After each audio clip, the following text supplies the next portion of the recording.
Kuki Militant singna Sekmai Nongthombam nongmai kapsinduna attack Chatharakhre amasung akanba mawongda khutthoknakhre.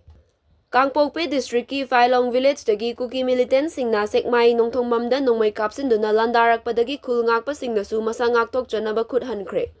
Thodok thokfamdagi fangba pawgi matungina hairiba Failong village asi Sekmai Nongthombam gi turel wangma mamangda leiba Kuki khul amakhakni.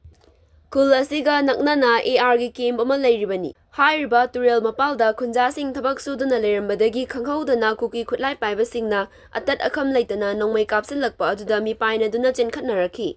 Aduda state security sing amadi khul ngakpasingna ngaihak tumina leiraba matungda khut handuna nongmai kapki amasung nakal anida akan mamongda khuthoknakhi. Loinana Sekmai turel landuna leiriba luwang sanggol khuldagisu Kuki khutlai paibasingna atat akham leitana nongmai kapsilakpadagi mafam aduda leiba khunjasing safagadaba mafamsingda chenthoknarakhi. Kuki khutlai paibasingna kaptharakhiba nongmai marusing kangla tombi oil pump fawba yorakhi.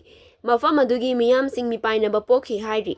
Thodok adugi pau hek fangbaga ahenba state security sing changsinduna miyam ngak senbaga loinana handuna nongmai kapki. Hairiba thodok asi hek thokpaga Sekmai amadi kangla tombigi meira paibi sing thoklaktuna chenthoknarakliba khunja singsu mateng pangbaga loinana thodok thokfamda changsilakpa Assam Rifle sing changba yaroi haiduna nakhoida thajaba leite haina thingki hairi.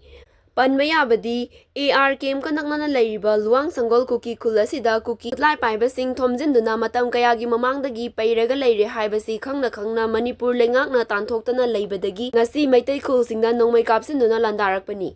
Lengakna Kuki khutlai paibasing matam chana tanthoklamlabadi ngasi landarakliba asi thoklamdabasu yai haina miyamna lengakta pendaba phongdorakli. Pau asina fangba pauda nakal anigi marakta asokapan thokpagi pau leite. Adubu thajaba yaba paugi matungina ngasi lan aduda Kuki khutlai paiba ani siramba yai hairi. Haujiksu makha tana akan mamongda khuthoknari.